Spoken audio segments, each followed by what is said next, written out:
हाँ, लेखक ने क्या किया, कश्मीरी से पाठ में लेखक शाम को चौक में गए थे दो चार जरूरी चीजें खरीदने के लिए। तो उन्हें वहां पर पंजाबी मेवा फरोशों के दुकान नजर आए। तो उसने क्या किया, वहां पर जो अच्छे रंगदार गुलाबी सेब सजे हुए उसे नजर आए, इसलिए उन्होंने उनका जी ललचा उठा। तो वो कुछ विचार करने लगे। क्या विचार करने लगे, आजकल शिक्षित समाज में विटामिन और प्रोटीन के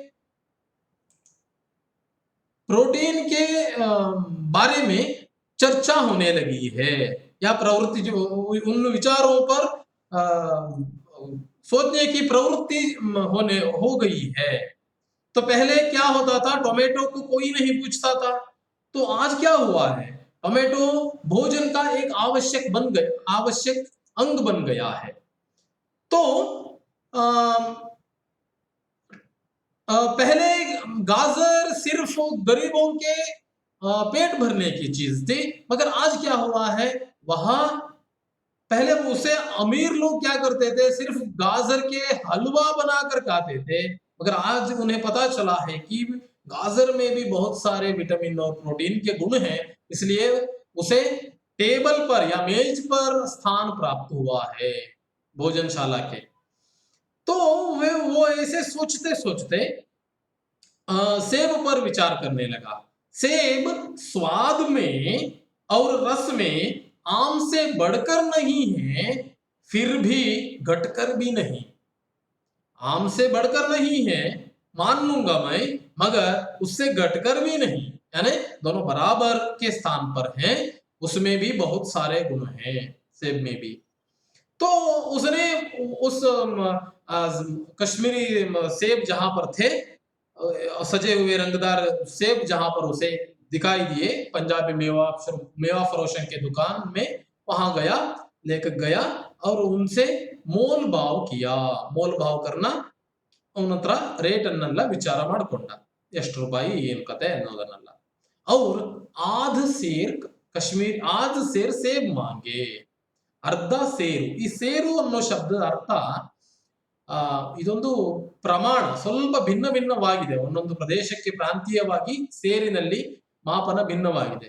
ನಾವು ಸಾಮಾನ್ಯವಾಗಿ ನಮ್ಮ ಹಳ್ಳಿಗಳಲ್ಲಿ ಅಕ್ಕಿಯನ್ನು ಅಳೆಯುವಾಗ ಸೇರು, ಗಿದ್ನ ಅನ್ನೋದನ್ನೆಲ್ಲ ಬಳಸ್ತೇವೆ। ಅದು ಒಂದೊಂದು ಪ್ರಮಾಣ, 1 ಕೆಜಿ, 3/4 ಕೆಜಿ ಈ ತರದಲ್ಲೆಲ್ಲ ಇದೆ।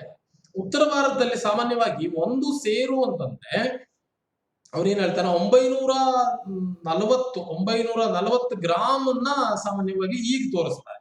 ಸಾಮಾನ್ಯ ಬ್ರಿಟಿಷ್ ಕಾಲದಲ್ಲಿ ಸೇರಿನ ಬಳಕೆ, ಈ ತೂಕದ ಅಳತೆಯ ಏನಿದೆ ಮಾಪನಗಳು ಅದರಲ್ಲಿ ಬಹಳಷ್ಟಿತ್ತು। ಈಗೇನು ಪೌಂಡು, ಕಿಲೋ, ಗ್ರಾಮ್ಗಳಲ್ಲಿ ಏನು ನಡೀತಾ ಇದೆ, ಮುಂಚೆ ಸ್ವಲ್ಪ ಭಿನ್ನವಾಗಿತ್ತು। ಮತ್ತು ಧಾನ್ಯಗಳನ್ನ ಅಳೆಯುವಾಗ ಆಮೇಲೆ ವಜನನ್ನ ನೋಡುವಾಗ ಎಲ್ಲ ಭಿನ್ನ ಭಿನ್ನವಾದಂತಹ, ಈಗ ನೀವು ಹಾಲನ್ನ, ತುಪ್ಪವನ್ನ ಎಲ್ಲ ಅಳೆಯುವಾಗ ನಮ್ಮ ಮನೆಗಳಲ್ಲೂ ನೋಡಿ, ಬರೀ ಎಲ್ಲವೂ ಕೆಜಿ ಲೆಕ್ಕದಲ್ಲಿ ಅಳೆಯೋದಿಲ್ಲ, ಸೇರು ಈ ತರದಲ್ಲೇ ಅಳಿತಾರೆ। ಹಾಲನ್ನು ಕೂಡ ಅರ್ಧ ಸೇರು ಈ ತರದಲ್ಲಿ ತಗೊಳ್ತಾರೆ, ಏನ್ ಮಾಡ್ತಾರೆ ಎಲ್ಲ। ಬಂಗಾರ ಅಳೆಯುವಾಗ ಅದು ಸ್ವಲ್ಪ ಭಿನ್ನವಾದಂಥದ್ದು, ಯಾಕಂದ್ರೆ ಎಲ್ಲ ಅದು ಕೆಜಿ ಲೆಕ್ಕದಲ್ಲಿ ನಡೆಯೋದಿಲ್ಲ ಆ ಕೆಲಸ, ಗ್ರಾಮ್ ಲೆಕ್ಕದಲ್ಲಿ ನಡೆಯುತ್ತೆ। ಗ್ರಾಮ್ಗಿಂತನೂ ಪೂರ್ವದಲ್ಲೆಲ್ಲ ಬೇರೆ ತರದಲ್ಲೇ ಇದೆ, ತೊಲೆ ಅನ್ನೋ ಇದನ್ನೆಲ್ಲ ನಡೆಯುತ್ತೆ।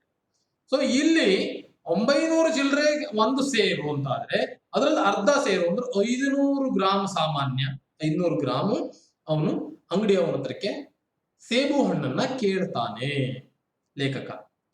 तो दुकानदार बताता है, दुकानदार ने कहा, क्या कहा, बाबूजी बड़े मजेदार सेब आए हैं, ತುಂಬಾ ಮಜೆದಾರ್, ಒಳ್ಳೆಯಾದಂತಹ ಸೇಬ್ ಆಯೆ ಹೇ, ಸೇಬು ಹಣ್ಣುಗಳು ಬಂದಿವೆ।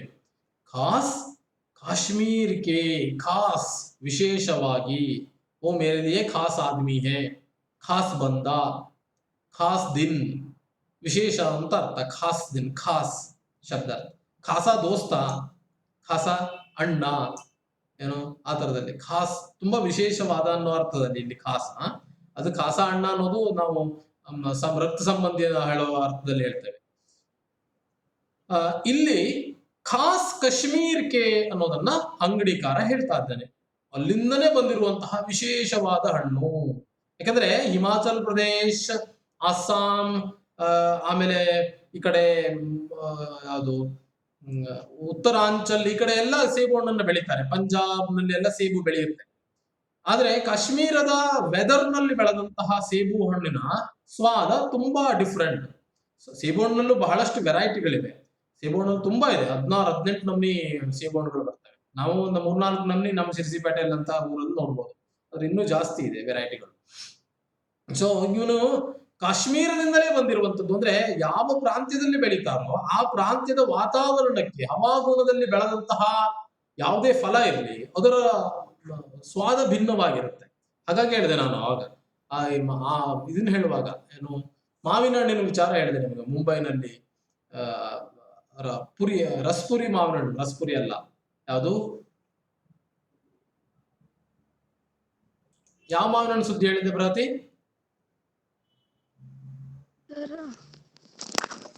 ಸರ್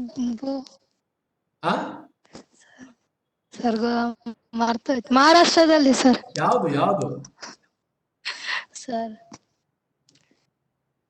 ಸರ್ ಗೊತ್ತಿಲ್ಲ. ಕೃಪಾ ಯಾವ್ದಾಗಿತ್ತಮ್ಮ ಮಾವಿನ ಹಣ್ಣು? ನಾನು ಎಲ್ಲಿದೋ ಫೇಮಸ್ ಮಾವಿನ ಹಣ್ಣು ಸುದ್ದಿ ಹೇಳಿದ್ದೆ. ಆಪೂಸ್ ಎಲ್ಲಿದು? ಮಹಾರಾಷ್ಟ್ರದಲ್ಲಿ ಎಲ್ಲಿ?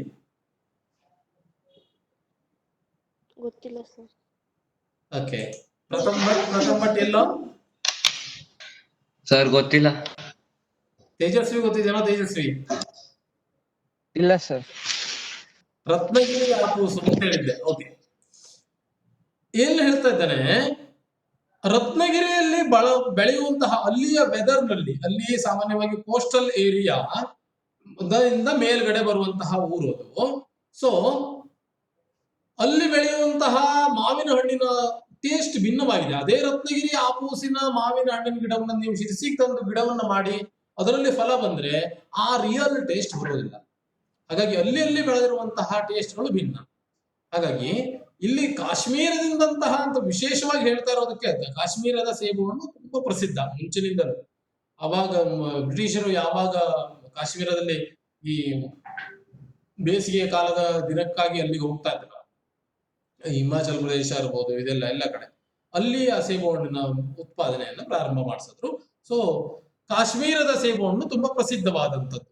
ಆಗ ಹೇಳಿದೆ, ಅವನು ಹೇಳ್ತಾ ಇದ್ದಾನೆ, ಯಾರು ಅಂಗಡಿಕಾರ ಹೇಳ್ತಾ ಇದ್ದಾನೆ, ದುಕಾನ್ದಾರ್ನೆ ಕಹಾ ಬಾಬೂಜಿ ಬಡೇ ಮಜೇದಾರ್ ಸೇಬ್ ಆಯೇ ಹೈ, ಖಾಸ್ ಕಾಶ್ಮೀರ್ ಕೆ, ಆಪ್ ಲೇ ಜಾಯೇ, ನೀವು ತೆಗೆದುಕೊಂಡು ಹೋಗಿ, ಖಾಕರ್ ತಬೀಯತ್ ಖುಷ್ ಹೋ ಜಾಯೇಗಿ, ಇನ್ನು ನೀವು ತಿಂದು ತಬೀಯತ್ ಆರೋಗ್ಯ, ತಬೀಯತ್ ಖುಷ್ ಹೋ ಜಾಗಿ, ಆರೋಗ್ಯ ತುಂಬಾ ಚೆನ್ನಾಗಿ ವೃದ್ಧಿಸುತ್ತೆ, ನಿಮ್ಗೆ ಒಳ್ಳೆ ಹೆಲ್ದಿ ಬಾಡಿ ಉಳ್ಕೊಳ್ಳುತ್ತೆ ನಿಮ್ದು. ಹಾಗಾಗಿ ಕಾಶ್ಮೀರಿ ಸೇಬನ್ನ ತಗೊಂಡು ಹೋಗಿ ಅಂತ ಅಂಗಡಿಕಾರ ಹೇಳ್ದ.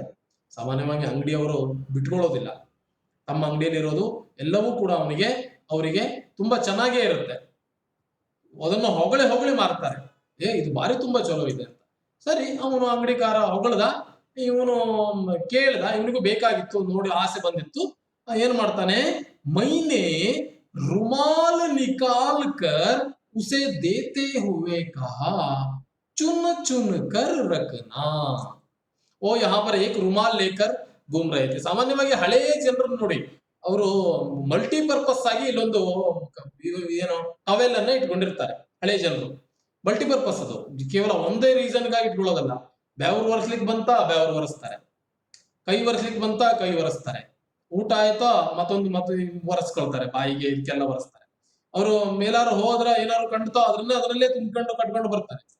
ಅದು ಭಯಂಕರ ಸಿಕ್ಕಾಪಟ್ಟೆ ಕೆಲಸ ಮಾಡುತ್ತೆ. ಅದು ಹಳೆ ಜನರ ಅದ್ಭುತವಾದ ಒಂದು ಏನು ವಸ್ತ್ರದ ವಿಶೇಷ ವಸ್ತ್ರ. ಅದು ಒಂದು ಟವೆಲ್ ಬೆನ್ನಿಗೆ ಇಲ್ಲಿ ಇಟ್ಬಿಟ್ರು, ಭುಜಕ್ಕೆ ಹೊರಟ್ಬಿಟ್ರು, ತೋಟಕ್ಕೆ ಹೋಗುವಾಗ್ಲೇ ಎಲ್ಲ ಕಡೆ ಅದು ಬಹಳಷ್ಟು ಕೆಲಸಕ್ಕೆ ಅವ್ರಿಗೆ ಸಿಗುತ್ತೆ. ಇರ್ಲಿ, ಇವನು ಕೂಡ ಹಳೆ ಜನನೇ. ಇವನು ಏನ್ ಮಾಡಿದ್ದ, ಒಂದು ಟವೆಲ್ ಅನ್ನ ಹಾಕೊಂಡು ಹೋಗಿದ್ದ.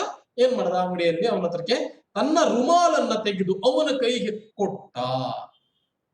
ಇಲ್ಲಿ ನೋಡಿ, ಅವನು ಮೊದಲನೇದಾಗಿ ಬಿದ್ದಂತಹ ಅವನಿಗೆ ಪೆಟ್ಟು.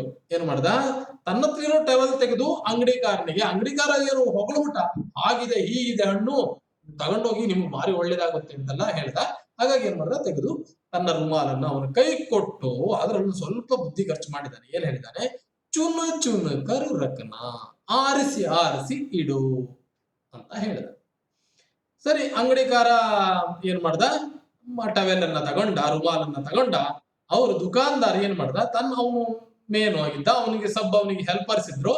ದುಕಾನ್ದಾರ್ನೇ ತರಾಜು ಉಠಾಯಿ, ತರಾಜು ತಕ್ಕಡಿ ಉಠಾಯಿ, ಅವ್ರ ಅಪನೆ ನೌಕರ್ ಸೆ ಬೋಲಾ, ತನ್ನ ನೌಕರ ಏನಿದ್ದ ಅವನ ಹತ್ರಕ್ಕೆ ಹೇಳ್ದ, ಸುನೋ ಆಧ ಸೇರ್ ಕಶ್ಮೀರಿ ಸೇಬ್ ನಿಕಾಲ ಚುನ್ ಕರ್ ಲಾನಾ. ಅವನು ಹೇಳ್ತಾ ಇದ್ದಾನೆ, ಅರ್ಧ ಸೇರು ಕಾಶ್ಮೀರಿ ಸೇಬು ಹಣ್ಣನ್ನ ತಗೊಂಡು ಬಾ, ಅದು ಆರಿಸ್ಕೊಂಡು ತಗಬಾ. ಏನ್ ಆರಿಸ್ಕೊಂಡು, ಒಳ್ಳೇದು ಕೆಟ್ಟದ್ದು ಅಂತ ಹೇಳಿಲ್ಲ ಅಲ್ಲಿ ಅವನು, ಚುನ್ ಕರ್ ಲಾನಾ, ಆರಿಸ್ಕೊಂಡು ಬಾ ಅಷ್ಟೇ ಅವನು ಹೇಳಿದ. ಲೌಂಡ ಚಾರ್ ಸೇಬ್ ಲಾಯ, ಲೌಂಡ ಅನ್ನೋ ಶಬ್ದ ಕೇಳ್ಕೊಂಡು ಅವ್ನು ಬರೀ ನಗು ಬಂತಾನೆ ಎಲ್ಲರೂ ಮುಗ್ದಲ್ಲ. ಲೌಂಡ ಅಂತಂದ್ರೆ ಹುಡುಗ ಅಂತ ಅರ್ಥ. ವಹ ಕಾಮ್ ಕರ್ ರಹಾ ತಾ ಜೋ ಉಸ್ ದುಕಾನ್ ಮೇ, ವಹ ಲೌಂಡ, ಲೌಂಡ ಹುಡುಗ, ಚಾರ್ ಸೇಬ್ ಲಾಯ, 4 ಸೇಬು ಹಣ್ಣು ಬಂತು. ಅಂದ್ರೆ ಅರ್ಧ ಸೇರು, ಅದಕ್ಕೆ ಅರ್ಧ ಸೇರಿಗೆ 4 ಸೇಬು ಹಣ್ಣು ಬಂತು. 4 ಸೇಬು ಹಣ್ಣು ತಗೊಂಡು ಬಂದ. ಉಟಾಲಾಯ ದುಕಾನ್ದಾರ್ನೆ ಉಸೆ ತೌಲ, ತೌಲನ ಅಳೆಯುವಂಥದ್ದು, ಮಾಪನ. ದುಕಾನ್ ತರಾಜು ಹಾತ್ ಮೇ ಹೇ ತೋ 4 ಸೇಬ್ ಯಹಾ ಪರ್ ರಖೆ ಅವ್ರ ತೌಲ, ಅದನ್ನ ಅಳತೆಯನ್ನ ಮಾಡ್ತಾರೆ. ಅವನಿಗೆ 4 ಸೇರಿಗೆ ಅದು ಬಂದೋಯ್ತು ಪೂರ್ಣ, ಒಂದು ಇದು ಅರ್ಧ ಸೇರು, ಅರ್ಧ ಕೆಜಿ ಆಗೋಯ್ತು, ಅರ್ಧ ಸೇರು. ಏಕ್ ಲಿಫಾಫೆ ಮೇ ಉನ್ಹೆ ರಖಾ, ಲಿಫಾಫಾ ಲಕೋಟೆ ಅಂತಂದ್ರೆ ನೀವು ಕಾಗದದ ಕೊಟ್ಟೆಯನ್ನ ಮಾಡಿಟ್ಕೊಂಡಿದ್ದಾನೆ, ಮೊದ್ಲೇ ರೆಡಿ ಮಾಡಿಟ್ಕೊಂಡಿರ್ತಾರೆ ಹಣ್ಣವರು. ಆ ಪ್ಲಾಸ್ಟಿಕ್ಕಿನ ಬಳಕೆ ತುಂಬಾ ಕಡಿಮೆ ಇತ್ತು. ಈಗಾದ್ರೆ ಪ್ಲಾಸ್ಟಿಕ್ಕಿನ ಒಂದು ಕೊಟ್ಟೆ ಒಳಗೆ ಹಾಕಿ ಕೊಟ್ಟು ಬಿಡ್ತಾರೆ ತಗೊಂಡು ಹೋಗ್ಕೊಳ್ಳಿ ಅಂತ. ಆದ್ರೆ ಅವಾಗ ಇರ್ಲಿಲ್ಲ, ಎಲ್ಲ ಕಾಗದದ ಅಥವಾ ರಟ್ಟಿನ ಇದ್ರದ್ದು ಆ ತರ ಕೊಟ್ಟೆಯಲ್ಲಿ. ಏಕ್ ಲಿಫಾಫೆ ಮೇ 4 ಸೇಬ್ ಡಾಲ, ಇದನ್ನ ಯಾರು ಮಾಡ್ತಾ ಇದ್ದಾರೆ, ಅಂಗಡಿಯವನು ಮಾಡ್ತಾ ಇದ್ದಾನೆ, ನೆನ್ಪಿಟ್ಕೊಳ್ಳಿ. ಸರಿ, 4 ಆಳದ ಅದನ್ನ ತೆಗೆದು ಹಾಕದ. ತೌಲ ಅವ್ರ ಏಕ್ ಲಿಫಾಫೆ ಮೇ ಉಸೆ ರಖಾ, ಅವ್ರ ರುಮಾಲ್ ಮೇ ಬಾಂದ್ ಕರ್, ರುಮಾಲ್ ಕೊಟ್ಟಿದ್ನಲ್ಲ ಬುದ್ಧಿವಂತ, ರುಮಾಲ್ ಅವನ ಕೈ ಕೊಟ್ಬಿಟ್ಟಿದ್ದಾನೆ, ಅದ್ರೊಳಗೆ ಇಟ್ಟ, ಅದನ್ನ ಕಟ್ಟದ. ರುಮಾಲ್ ಮೇ ಬಾಂದ್ ಕರ್ ಮುಜೆ ದೇ ದಿಯಾ, ನಂಗೆ ವಾಪಸ್ಸು ಕೊಟ್ಟ. ಸರಿ, ಮೈನೆ 4 ಆನೆ ಉಸ್ಕೆ ಹಾತ್ ಮೇ ರಖೆ, 4 ಆಣೆ ಅವನ ಕೈಗೆ ಕೊಟ್ಟೆ. 4 ಆಣೆ ಅಂತಂದ್ರೆ ಒಂದು ರೂಪಾಯಿ ಎಷ್ಟು ಆಣೆ ಇರುತ್ತೆ, ಒಟ್ಟು 16 ಆಣೆ, 4 ಆಣೆ 25 ಪೈಸೆ, ಹತ್ರ 25 ಪೈಸೆಗೆ ಅವನಿಗೆ 4 ಸೇಬು ಹಣ್ಣು ಬಂದಿತ್ತು. ಈಗ 25 ಪೈಸೆಗೆ ಒಂದು ಚಾಕ್ಲೇಟ್ ಬರುವುದಿಲ್ಲ, ಒಂದು ಪೇಪರ್ಮೆಂಟ್ ಬರುವುದಿಲ್ಲ, ಆ ಪರಿಸ್ಥಿತಿಯಲ್ಲಿ ಇದೆ. ಆಗಿನ ಕಾಲದಲ್ಲಿ 4 ಸೇಬು ಹಣ್ಣು. ಈಗ 200 ರೂಪಾಯಿಗೆ ಸಾಮಾನ್ಯವಾಗಿ 1 ಕೆಜಿ 150, 200, 100 ಈ ತರ. ಎಷ್ಟು ವ್ಯತ್ಯಾಸ ಆಗಿದೆ ನೋಡಿ ಮೌಲ್ಯದಲ್ಲಿ, ಹಣದುಬ್ಬರ ಯಾವ ಪ್ರಮಾಣದಲ್ಲಿ ನಮ್ಗೆ ಈಗ ಆಗಿದೆ ಅನ್ನೋದನ್ನ ಯೋಚನೆ ಮಾಡ್ಕೊಳ್ಬಹುದು. ಸೊ ಏನಾಯ್ತು, ನನ್ನ ಕೈಗೆ ಕೊಟ್ಟ. ಸರಿ, ಕೊಟ್ಟ. ಅವನು ಏನ್ ಮಾಡ್ದ, ಲೇಖಕ ಕೊಟ್ನಲ್ಲ, ಘರ್ ಆಕರ್ ಲಿಫಾಫೆ ಜ್ಯೋ ಕಾ ತ್ಯೋ ರಖ್ ದಿಯಾ, ಮನೆಗೆ ಬಂದ, ಇಲ್ಲೇ ಇಟ್ಕೊಂಡು ರುಮಾಲ್ನ ಇಟ್ಕೊಂಡು ಹಿಂದ್ಗಡೆ ಗಂಟು ಕಟ್ಕೊಂಡಿದೆ, ಮನೆಗೆ ತಂದ.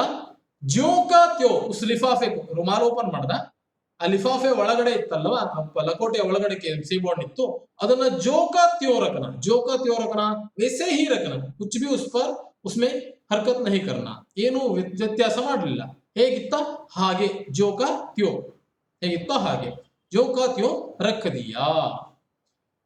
रात को सेब या कोई दूसरा फल खाने का कायदा नहीं है. ಇಲ್ಲಿ ಇವನು ತನ್ನದೇ ಒಂದು ಅಭಿಪ್ರಾಯವನ್ನು ಹೇಳ್ತಾ ಇದ್ದಾನೆ. ಒಂದಷ್ಟು ಜನರಲ್ಲೂ ಈ ಅಭಿಪ್ರಾಯ ಕೂಡ ಇದೆ. ಏನ್ ಹೇಳ್ತಾ ಇದ್ದಾನೆ, ರಾತ್ಕೋ, ಸಂಜೆಯ ರಾತ್ರಿಯ ಸಂದರ್ಭದಲ್ಲಿ, ಸೇಬ್ ಯಾ ಕೋಯಿ ದೂಸರಾ ಫಲ್ ಖಾನೆ ಕಾ ಕಾಯ್ದಾ ನಹಿ ಹೈ, ಸೇಬು ಹಣ್ಣು ಇರ್ಬೋದು ಅಥವಾ ಯಾವ್ದು ಬೇರೆ ಹಣ್ಣುಗಳಿರ್ಬೋದು, ರಾತ್ರಿ ತಿನ್ನುವಂತಹ ಯಾವುದೇ ಅಭ್ಯಾಸ, ಕಾಯ್ದಾ ವ್ಯವಹಾರ, ಕಾಯ್ದಾ ಅಂತಂದ್ರೆ ವ್ಯವಹಾರ ಅಂತ ಅರ್ಥ, ಆ ತರಹದ ವ್ಯವಹಾರ ಯಾವುದು ಇಲ್ಲ, ಅದು ಅವನ ವಿಚಾರ. ರಾತ್ರಿ ಸಂಜೆ ತಿನ್ಬಾರದು, ಹಗಲಿಗೆ ತಿನ್ಬೇಕು ಅನ್ನೋದು ಅಭಿಪ್ರಾಯ. ಯಾಕಂದ್ರೆ ಹಗಲಿನ ನಮ್ಮ ದೇಹದ ಶ್ರಮ ಅಧಿಕವಾಗಿರುತ್ತೆ. ಹಾಗಾಗಿ ಏನ್ ಹೇಳ್ತಾ ಇದ್ದಾನೆ, ಬೆಳಗ್ಗೆ ರಾಜನಾಗಿ ತಿನ್ಬೇಕಂತೆ, ಮಧ್ಯಾಹ್ನ ಬೆಳಗ್ಗೆ ಮಂತ್ರಿಯಾಗಿ ತಿನ್ಬೇಕಂತೆ, ಮಧ್ಯಾಹ್ನ ರಾಜನಾಗಿ ಉಣ್ಬೇಕಂತೆ, ರಾತ್ರಿ ದಾಸನಾಗಿ ಉಣ್ಬೇಕಂತೆ ಎಲ್ಲ ಹೇಳ್ತಾರೆ. ಏನು ನಮ್ಮ ದೇಹಕ್ಕೆ ಶ್ರಮ ಹಿತಬುಕ್, ದೇಹಕ್ಕೆ ಏನಾಗುತ್ತೆ ಕೇಳಿದ್ರೆ, ನಾವು ಶ್ರಮ ಅಧಿಕವಾಗಿ ಸಿಗುವಂತದ್ದು ಹಗಲಿನ ಸಂದರ್ಭದಲ್ಲಿ, ನಾವು ಕಾರ್ಯ ಚಟುವಟಿಕೆ ನಮ್ದು ಜಾಸ್ತಿ ಇರೋದು ಹಗಲಿನ ಸಂದರ್ಭದಲ್ಲಿ. ಹಾಗಾಗಿ ಅವಾಗ ದೇಹಕ್ಕೆ ಪೂರ್ಣ ಪ್ರಮಾಣದ ಆಹಾರದ ಇದಿರ್ಬೇಕು. ರಾತ್ರಿ ವಿಶ್ರಮಿಸುವಂತಹ ಸಂದರ್ಭ ಆದ್ದರಿಂದ ಆಹಾರ ಕಡಿಮೆ ಸಾಕು. ಅದು ಇಂಜಿನ್ ಇನ್ನೂ ಜಾಸ್ತಿ ಕೆಲಸ ಮಾಡ್ತಾ ಇರ್ಬೋದು, ಸ್ವಲ್ಪ ರೆಸ್ಟ್ ಅದಕ್ಕೂ ಬೇಕು. ಹಾಗಾಗಿ ರಾತ್ರಿ ಹಣ್ಣನ್ನ ತಿನ್ನಬಾರ್ದು, ಹಗಲಿಗೆ ತಿನ್ಬೇಕು ಅನ್ನುವಂತಹ ಅಭಿಪ್ರಾಯವನ್ನ ಲೇಖಕ ಹೇಳ್ತಾ ಇದ್ದಾನೆ. ಹಾಗಾಗಿ ಅವನು ರಾತ್ರಿ ಆಗಿತ್ತು, ಸಂಜೆಯಿಂದ ಮನೆಗೆ ಹೋದ, ರಾತ್ರಿ ಆಗೋಗಿತ್ತು, ಹಣ್ಣನ್ನು ಮುಟ್ಲಿಲ್ಲ, ಹೆಂಗಿತ್ತು ಹಂಗೆ ಇಟ್ಟ. ಫಲ್ ಖಾನೆ ಕಾ ಸಮಯ ತೋ ಪ್ರಾತಃ ಕಾಲ ಹೇ, ಪ್ರಾತಃ ಕಾಲ ಬೆಳಗಿನ ಸಂದರ್ಭ ಏನಿದೆ ಅದು ಹಣ್ಣನ್ನು ತಿನ್ನುವುದಕ್ಕೆ ಯೋಗ್ಯವಾದ ಸಮಯ ಅನ್ನೋದನ್ನ ನಿರ್ಧಾರ ಮಾಡಿಕೊಂಡ. ಆಜ್ ಸುಬಹ ಮುಂಹ ಹಾತ್ ಧೋಕರ್ ಜೋ ನಾಶ್ತಾ ಕರ್ನೆ ಕೆ ಲಿಯೆ ಏಕ್ ಸೇಬ್ ನಿಕಾಲ. ಈಗ ನಾನು ಹೇಳ್ತಾ ಇರೋದು ತುಂಬಾ ಇಂಪಾರ್ಟೆಂಟ್ ಇರುವಂತಹ ಒಂದು ಕ್ವಶನ್, ಸರಿಯಾಗಿ ನೆನಪಿಟ್ಕೊಳ್ಳಿ. लेखक के पास 4 सेब हैं, आध सेब 4 आने में उसे खरीदा है. प्रश्न आएगा सेब का हालत कैसा था ಅಂತ, कैसे था ಅಂತ, थे ಅಂತ ಪ್ರಶ್ನೆ ಬರ್ಬೋದು. ಸೇಬು ಹಣ್ಣಿನ ಪರಿಸ್ಥಿತಿ ಹೇಗಿತ್ತು ಅಂತ. ಈಗ 4 ಸೇಬು ಹಣ್ಣಿನ ಪರಿಸ್ಥಿತಿಯನ್ನ ಲೇಖಕ ಹೇಳಲಿಕ್ಕೆ ಹೊರಟಿದ್ದಾನೆ. ಬೆಳಗ್ಗೆ ಏನ್ ಮಾಡ್ದ? ಬೆಳಗ್ಗೆ ಎದ್ದ, ಹಾತ್ ಮುಹ್ ದೋಹ, ಮುಖ ಮತ್ತು ಕೈಗಳನ್ನ ತೊಳ್ಕೊಂಡ. ಏನ್ ಮಾಡ್ತಾನೆ? ನಾಶ್ತಾ ಕರ್ನೆ ಕೆ ಲಿಯೆ ಏಕ್ ಸೇಬ್ ನಿಕಾಲ. ಬೆಳಗಿನ ತಿಂಡಿಯ ಸಂದರ್ಭದಲ್ಲಿ ಹಣ್ಣು ತಿನ್ಬೇಕು ಅಂತ ಏನ್ ಮಾಡ್ದ? ಮೊದಲನೇ ಸೇಬು ಹಣ್ಣನ್ನ ತೆಕ್ಕೊಂಡ. ತೋ ಕ್ಯಾ ಹುವಾ ತಾ ಪೆಹಲಾ ಸೇಬ್ ತೋ ಸಡಾ ಹುವಾ ತಾ. ಸಡನಾ ಕೊಳೆಯುವುದು, ಕೊಳ್ತೋಗೋದು. पहला सेब सड़ा हुआ था, याद रखिए पहला सेब सड़ा हुआ था और 1 रुपए के आकार का छिलका गल गया था. 1 रुपए के आकार का छिलका, 1 रुपए 1 ರೂಪಾಯಿಯ ಆಕಾರದ ಚಿಲ್ಕ. ಚಿಲ್ಕ ಅಂತಂದ್ರೆ ಏನು? ಸಿಪ್ಪೆ. ಕೇಲೆ ಕಾ ಚಿಲ್ಕ ನಿಕಾಲ್ ಕರ್ ಖಾನಾ. ಚಿಲ್ಕ ಅಂತಂದ್ರೆ ಸಿಪ್ಪೆ. 1 ರೂಪಾಯಿಯ ಆಕೃತಿಯ ಸಿಪ್ಪೆ ಒಂದು ಆ ಸೇಬುಹಣ್ಣಲ್ಲಿ ಗಲ್ ಗಯಾತಾ. 1 ರೂಪಾಯಿ ಕಾ ಚಿಲ್ಕ ಗಲ್ ಜಾನ. ಗಲ್ ಜಾನ ಅನ್ನೋದು ಕೊಳೆಯೋದು ಅನ್ನೋದೇ ಅರ್ಥವೇ. ಒಂಥರ ಏನು ಒತ್ತುಕೊಂಡಾಗ 1 ರೂಪಾಯಿ ಕಾಯಿನ್ ಅನ್ನು ಅದು. ಮತ್ತು ಸೇಬು ಹಣ್ಣನ್ನ ನೀವು ಸರಿಯಾಗಿ ಗಮನಿಸಿ ನೋಡಿ, ಒಂದು ಸ್ವಲ್ಪ ಅದಕ್ಕೆ ಪೆಟ್ಟು ಬಿದ್ರೂ ಒಳಗಡೆಯಿಂದ ಬೇಗನೆ ಅದೇನಾಗುತ್ತೆ, ಕೆಂಪಾಗಿ ಕಪ್ಪಾಗ್ಲಿಕ್ಕೆ ಶುರು ಆಗ್ಬಿಡುತ್ತೆ. ಸೇಬು ಹಣ್ಣು ತುಂಬಾ ಸೂಕ್ಷ್ಮ ಹಣ್ಣು. ಹಾಗಾಗಿ ಏನಾಯ್ತು? 1 रुपए का छिलका गल गया था, सड़ा हुआ था. पहला सेब सड़ा हुआ था, उसमें भी विशेष रूप से 1 रुपए के आकार का छिलका गल गया था. ಸರಿ, ಒಂದು ಸೇಬು ಹಣ್ಣು ಆಯ್ತು. ಸಮಜಾ, ನಾನು ಯೋಚನೆ ಮಾಡಿದೆ, ಲೇಖಕ ಹೇಳ್ತಾ ಇದ್ದಾನೆ, ನಾನು ಅನ್ಕೊಂಡೆ. ಸಮಜಾ ರಾತ್ ಕೋ ದುಕಾನ್ದಾರ್ ನೇ ದೇಖಾ ನ ಹೋಗಾ, ಶಾಯದ್ ಶಾಮ್ ಥಿ ನಾ, ರಾತ್ ಥಿ, ರಾತ್ರಿ ಆಗೋಗಿತ್ತು. ಅಂಗಡಿಕಾರ ಬಹುತೇಕ ನೋಡ್ಲಿಲ್ಲ, ಅವನು ಹಾಗೆ ಕೊಟ್ಬಿಟ್ಟ ನನಗೆ. ಒಂದ್ ಸೇಬನ್ನು ಹಾಗೆ ಕೊಟ್ಬಿಟ್ಟಿದ್ದಾನೆ. ಸರಿ, ದೇಖಾನ ಹೋಗ, ದೂಸರಾ ನಿಕಾಲ, 2ನೇ ಹಣ್ಣನ್ನ ತಿನ್ನುವ ಅಂತ ತೆಗೆದ. ಮಗರ್ ಆದರೆ ಯಹ ಆಧಾ ಸಡಾ ಹುವಾ ಥಾ. पहला सेब 1 रुपए के आकार का छिलका गल गया था, दूसरा सेब जो है वो आधा का आधा सड़ा हुआ था. ಅರ್ಧಕ್ಕೆ ಅರ್ಧ ಹಣ್ಣು ಹಾಳು. ಮೊದಲನೇದು ಬರೀ 1 ರೂಪಾಯಿ ಎಷ್ಟು ದೊಡ್ಕೆ ಅಷ್ಟೇ ದೊಡ್ಕೆ ಹಾಳು, ಎರಡನೇದು ಅರ್ಧಕ್ಕರ್ಧ ಹಾಳು. ಸರಿ, ಒಬ್ಬ ಸಂದೇಹ ಹೂವ, ಈಗ ಡೌಟ್ ಬರ್ಲಿಕ್ಕೆ ಶುರುವಾಯ್ತು. ಏನಪ್ಪಾ? ದುಕಾನ್ದಾರ್ ನೇ ಮುಜೆ ಧೋಕಾ ತೋ ನಹಿ ದಿಯಾ ಹೈ. ಈ ಅಂಗಡಿಕಾರ ನನಗೆ ಏನಾದ್ರು ಮೋಸ ಮಾಡ್ಲಿಲ್ವನಾ ಅಂತ ವಿಚಾರ ಮಾಡ್ಲಿಕ್ಕೆ, ಮೋಸ ಮಾಡಿದಾನೆ ಬಹುತೇಕ. ಧೋಕಾ ತೋ ನಹಿ ದಿಯಾ ಹೈ. ತೀಸರಾ ನಿಕಾಲ, 3ನೇ ಸೇಬು ಹಣ್ಣನ್ನ ತೆಗೆದ. ಯಹ ಸಡಾ ತೋ ನ ಥಾ, ಸಡಾ ಕೊಡಿಲಿಲ್ಲಾಗಿತ್ತು ಇದು. ಆದ್ರೆ ಮಗರ್ ಆದ್ರೆ ಏಕ್ ತರಫ್ ದಬ್ಕರ್ ಬಿಲ್ಕುಲ್ ಪಿಚಕ್ ಗಯಾ ಥಾ. ಸೇಬು ಹಣ್ಣು ಏಕ್ ತರಫ್, ಒಂದ್ ಸೈಡ್ ಅಲ್ಲಿ, ದಬ್ಕರ್ ಪ್ರೆಸ್ ಆಗಿ ಆಯ್ತು, ಬಿಲ್ಕುಲ್ ಪಿಚಕ್ ಗಯಾ ಥಾ. ಅದೇನು ಹಣ್ಣು ಅಕ್ಕಿ ಒಂಥರ ಹಾಳಾಗೋದಿದೆಯಲ್ವಾ, ಒಂದು ಸೈಡ್ ಅಲ್ಲಿ ಏಕ್ ತರಫ್ ದಬ್ಕರ್ ಬಿಲ್ಕುಲ್ ಪಿಚಕ್ ಗಯಾ ಥಾ. ಶಬ್ದ ನೆನಪಿಟ್ಕೊಳ್ಳಿ. पहला सेब सड़ा हुआ था, उसमें 1 रुपए के आकार का छिलका गल गया था. दूसरा सेब यह आधा सड़ा हुआ था, तो तीसरा सेब यह सड़ा तो न था, मगर एक तरफ दबकर बिल्कुल पिचक गया था. ಸರಿ, ತಗೊಂಡ 4ರಲ್ಲಿ 3 ಕತೆ ಈ ಪರಿಸ್ಥಿತಿ. ಸರಿ, ನೋಡೇ ಬಿಡುವ, ಇನ್ನು ಒಂದು ಉಳ್ಕೊಂಡಿದೆ. ಚೌತಾ ದೇಕಾ, 4ನೇ ಕತೆ. ವಹ ಯೋತೋ ಬೇದಾಗ್ ಥಾ.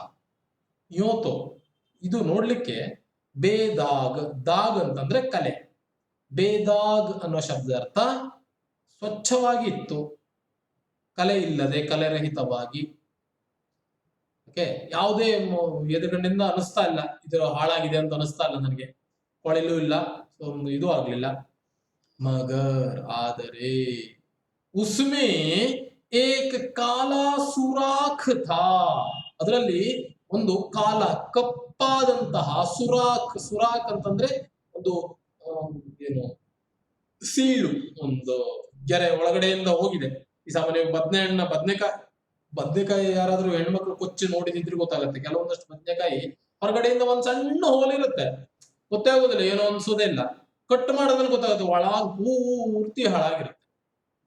ಅದೇ ತರದಲ್ಲಿ ಕಾಲಾ ಸುರಾಖ್ ಶಬ್ದ ಅಂತಂದ್ರೆ ಒಂದು ತೀಕ್ಷ್ಣವಾದಂತಹ ಕಪ್ಪಾದಂತಹ ಲೈನ್. ಸುರಾಖ್ ಅಂತಂದ್ರೆ ಛೇದ ಅಂತ ಅರ್ಥ, ಒಂದು ರಂಧ್ರ ಅಂತ ಅರ್ಥ. ಒಂದು ರಂಧ್ರ ಇತ್ತು ಸಣ್ಣದು. ಯಾವ್ದ್ರದ್ದು ಇರ್ತದೆ ಹಾಗೆ? ಸುರಾಖ್ ಥಾ ಜೈಸಾ ಅಕ್ಸರ್ ಬೇರು ಮೇ ಹೋತಾ ಹೈ. ಬೇರ್ ಹಣ್ಣು. ಈ ಬೋರೆ ಹಣ್ಣಲ್ಲೂ ಸಾಮಾನ್ಯವಾಗಿ ಆ ಲಕ್ಷಣ ಕಾಣಿಸ್ಕೊಳ್ಳುತ್ತೆ. ಬೋರೆ ಹಣ್ಣು ಬೇರ್ ಹಣ್ಣು ಅಂತ ಕೂಡ ಕರೀತಾರೆ. ಇನ್ನೊಂದು ಏನೋ ಮತ್ತೊಂದ್ ತರದ ಹಣ್ಣು ಬೇರ್ ಅನ್ನೋದು ಬರುತ್ತೆ. ಅದರಲ್ಲೂ ಹೇಗೆ ಒಂದು ಸಣ್ಣ ಹೋಲ್ ಇರುತ್ತೆ, ಒಳಗಡೆ ಕೊಳ್ಳಾಕೊಂಡು ಕಪ್ಪದಾಗಿ ಒಳಗಡೆಯಿಂದ ಹಾಳಾಕೊಂಡಿರುತ್ತೆ.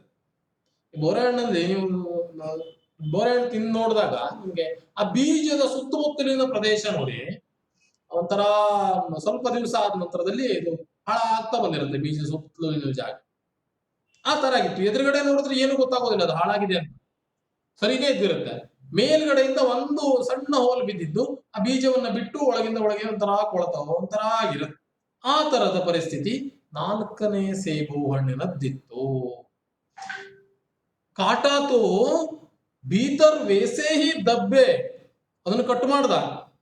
ಕಾಟಾತು ಬೀತರ್ ಒಳಗಡೆ, ವೇಸೇ ಹಿ ದಬ್ಬೆ ಜೇಸೆ ಅಕ್ಸರ್ ಬೇರು ಮೇ ಹೋತಾ ಹೈ. ಬೇರ್ ಹಣ್ಣು ಒಳಗಡೆ ಹೊಡೆದ್ರೆ ಒಳಗಡೆ ಹೇಗೆ ಕಾಣಿಸುತ್ತೋ ಅದೇ ರೀತಿಯಾಗಿ ದಬ್ಬೆ ಅಂದ್ರೆ ಇದು ಏನು ಅದ್ರ ಸ್ಟ್ರಕ್ಚರ್ ಒಳಗಡೆ ಇದ್ದು, ಇದು ಸೇಬು ಹಣ್ಣನ್ನು ಕಟ್ಟ ಮಾಡಿದಾಗ್ಲೂ ಕೂಡ ಅದು ಹಾಗೆಯೇ ಕಂಡು ಬಂತು ಅವನಿಗೆ. ಏಕ್ ಸೇಬ್ ಭಿ ಖಾನೆ ಲಾಯಕ್ ನಹಿ, ಒಂದು ಸೇಬು ಹಣ್ಣು ಕೂಡ ತಿನ್ಲಿಕ್ಕೆ ಯೋಗ್ಯವಾದಂತದ್ದು ಇರಲಿಲ್ಲ.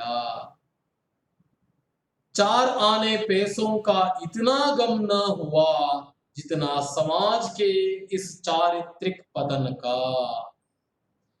ಅವನಿಗೆ 4ನೇ ತಾನು ಕಳ್ಕೊಂಡಿರೋದಕ್ಕೆ ಬೇಸರ ಇಲ್ಲ ಲೇಖಕ. ತನ್ನ 4ನೇ ಕಳೆದೋಯ್ತು ಅಂತಲ್ಲ, ಅವನಿಗೆ ಬೇಸರ ಯಾವುದು? ಈ ಸಮಾಜದಲ್ಲಿ ಚರಿತ್ರೆಗೆ ಬೆಲೆಯೇ ಇಲ್ಲ, ನೈಜತೆಗೆ ಬೆಲೆಯೇ ಇಲ್ಲ. ಸಮಾಜ ತುಂಬಾ ಹಾಳಾಗಿ ಹೋಗ್ತಾ ಇದೆ. ಅವನಿಗೆ ಹಾಳಾದ ಸೇಬು ಹಣ್ಣನ್ನು ನನಗೆ ಉದ್ದೇಶಪೂರ್ವಕವಾಗಿ ಮಾರಾಟ ಮಾಡುವ ಬುದ್ಧಿ ಬಂತಲ್ಲ, ಅದರ ಬಗ್ಗೆ ತನಗೆ ತುಂಬಾ ಬೇಸರ ಇದೆ. ಚಾರಿತ್ರಿಕ ಪತನ, ಚರಿತ್ರೆಯ ಪತನ ಅಂತಂದ್ರೆ, ಚರಿತ್ರೆ ಅಂತಂದ್ರೆ ನಡವಳಿಕೆ, ನಮ್ಮ ಆಚರಣೆ. ಈ ನಮ್ಮ ಆಚರಣೆ ಕೆಟ್ಟದಾಗ್ತಾ ಹೋದಂಗೆ, ಈಗ ಯಾರಾದ್ರೂ ಹಾಳಾದದ್ದನ್ನ ಮತ್ತೊಬ್ಬನಿಗೆ ತಗೊಳ್ಳಿ ತಿನ್ನಿ, ಅದು ದುಡ್ಡು ಕೊಟ್ಟು ತಗೊಳ್ಳಿ ತಿನ್ನಿ ಅಂತ ಹೇಳಿದ್ದಾರೆ. ಅಥವಾ ಸರ್ ಇದು ಯಜಮಾನ್ರ ಇದು ಹಾಳಾಗಿದೆ, ಇದು ಅರ್ಧ ಕಟ್ ಮಾಡ್ಕೊಂಡು ತಿನ್ನಿ ಅಂತ ಬಾಯಿ ಬಿಟ್ಟು ಹೇಳ್ಕೊಟ್ಟಿದ್ರು ಬೇರೆ ವಿಚಾರ ಇತ್ತು. ಏನೂ ಮಾಡ್ಲಿಲ್ಲ. ಇವನೇನ್ ಮಾಡ್ದ? 4ಕ್ಕೆ 4 ಸೇಬು ಹಣ್ಣು ಹಾಳಾದದ್ದನ್ನೇ ಹಾಕ್ಬೇಕು. ಹಾಗಾಗಿ ಇದು ಚಾರಿತ್ರಿಕ ಪತನ, ಇದು ನಮ್ಮ ಸಮಾಜ ಹಾಳಾಗ್ತಾ ಇದ್ದನ್ನು ತೋರಿಸ್ತಾ ಇದೆ ಈ ಅಂಗಡಿಕಾರನ ವ್ಯವಹಾರ ಅನ್ನೋದು ಲೇಖಕನ ಅಭಿಪ್ರಾಯ. ಅದನ್ನು ಮುಂದೆ ಹೇಳ್ತಾನೆ ಇನ್ನು ವಿಸ್ತೃತವಾಗಿ. ಆದ್ರೆ ಇಷ್ಟನ್ನ ನಾವು ಮುಂದಿನ ಕ್ಲಾಸ್ ನಲ್ಲಿ ಮುಂದುವರ್ಸೋಣ. ಈ ಮೊದಲನೇದಾಗಿ 4ಕ್ಕೆ 4 ಸೇಬು ಹಣ್ಣಿನ ಇನ್ನೊಮ್ಮೆ ಏನಾಗಿತ್ತು ಅನ್ನೋದನ್ನ ಸರಿಯಾಗಿ ನೆನಪಿಟ್ಕೊಳ್ಳೋಣ, ತುಂಬಾ ಇಂಪಾರ್ಟೆಂಟ್ ಇರೋ ಪ್ರಶ್ನೆ. लेखक जब नाश्ते के लिए सवेरे मुंह हाथ धोकर नाश्ते के लिए लिफाफे में से एक सेब निकाला तो वह सड़ा हुआ था। 1 रुपए के आकार का छिलका गल गया था उसमें। तो पहला सेब हो गया। दूसरा सेब निकाला तो वह आधा सड़ा हुआ था, ಅರ್ಧಕ್ಕೆ ಅರ್ಧ ಹಾಳಾಗಿತ್ತು, आधा सड़ा हुआ तो ಸರಿಯಾಗಿ ನೆನಪಿಟ್ಕೊಳ್ಳಿ.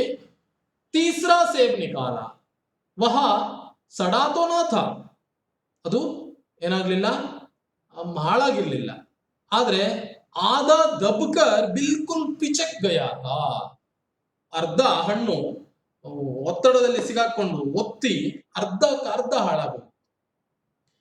तो चौथा निकाला वह बेदाग था मगर उसमें एक काला सुराख था जैसे अक्सर बेरों में होते हैं, काट कर देखा वैसे ही धब्बे जैसे बेरों में होते हैं. तो चारों के चारों सेब खाने लायक नहीं. कश्मीरी सेब पाठ में लेखक जो 4 सेब लाए थे उसके हालत का बारे में लिखिए ಅಂತ ಪ್ರಶ್ನೆ ಕೇಳ್ತಾರೆ. तो चारों के चारों सेब खाने लायक नहीं थे. समझ में आया? तो नूतन बताएगा मुझे. नूतन, हाँ सर. तो तीसरा सेब कैसा था? तीसरा सेब सड़ा तो नहीं था, लेकिन एक तरफ से दबा होकर खराब हो गया था.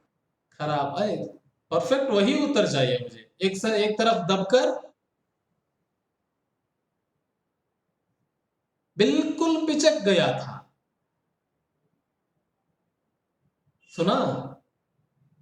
हाँ सुना. Yes, okay, thank you. Shriharsha बताइए चौथा सेब कैसा था? Shriharsha, yes sir. चौथा सेब कैसा था? चौथा सेब बेदाग था मगर उसके एक काला सुराख था, जैसे जैसे अक्सर बेरों में होता है. तो काटा तो दब्बे जैसे बेरे अक्सर बेरों में होता है. हाँ, वैसे ही दिखाई दिया. Okay, thank you. राजेश पहला सेब कैसा था?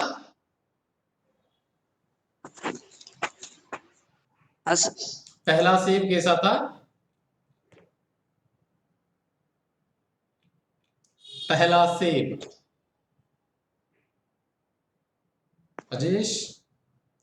ರಾಜೇಶ್ ಕೇಳ್ತಾ ಇದೆಯಾ? ಮೊದಲನೇ ಸೇಬು ಹೇಗಿತ್ತು?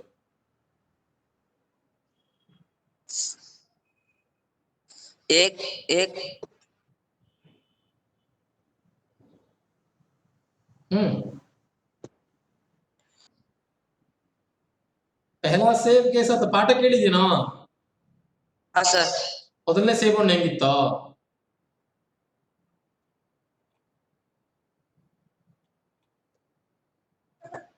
राजेश ಮೊದಲನೇ ಸೇಬು ಹಣ್ಣು सड़ा हुआ था.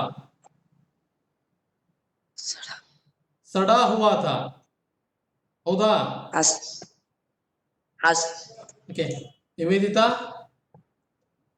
सर पहला सेब कैसा था? पहला सेब तो सड़ा हुआ था, 1 रुपए के आग का छिलका गल गया था. Correct, okay, thank you. पई रश्मि, हाँ सर. रश्मि बताइए चारों के चार सेब कैसे थे? पहला सेब तो सड़ा हुआ था, वो 1 रुपए के आकार का छिलका गल गया था. दूसरा सेब आधा सड़ा हुआ था. तीसरा सेब सड़ा तो ना था मगर एक तरफ दबकर बिल्कुल पिचक गया था. चौथे सेब में एक काला सुराख था जैसे अक्सर बेरों में होता है. उसे काट कर देखा तो बेरों के जैसे धब्बे पड़े थे. Yes, correct, perfect, okay, thank you. तो मैं जहां तक पढ़ाया हूं वो सभी को समझ में आया है तो एक बार अपने हाथों को ऊपर करके दिखाइए. जिन लोगों को समझ में आया है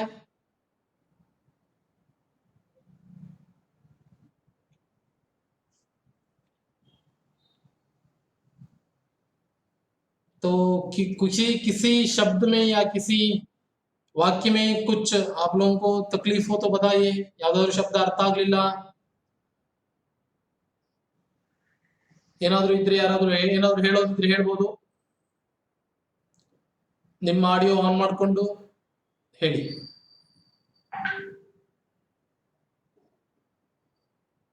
ಓಕೆ ಏನಾದರೂ ಡೌಟ್ ಇದ್ರೆ ಕೇಳಬಹುದು ನಿಸ್ಸಂಕೋಚವಾಗಿ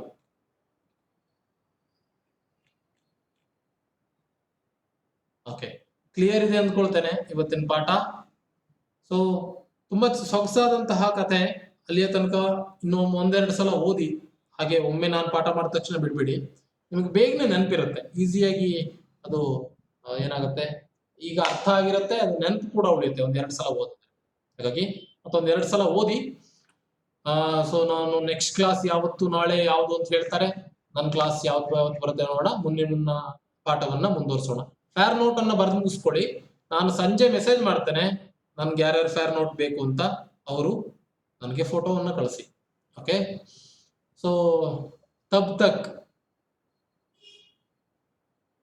okay bye bye thank you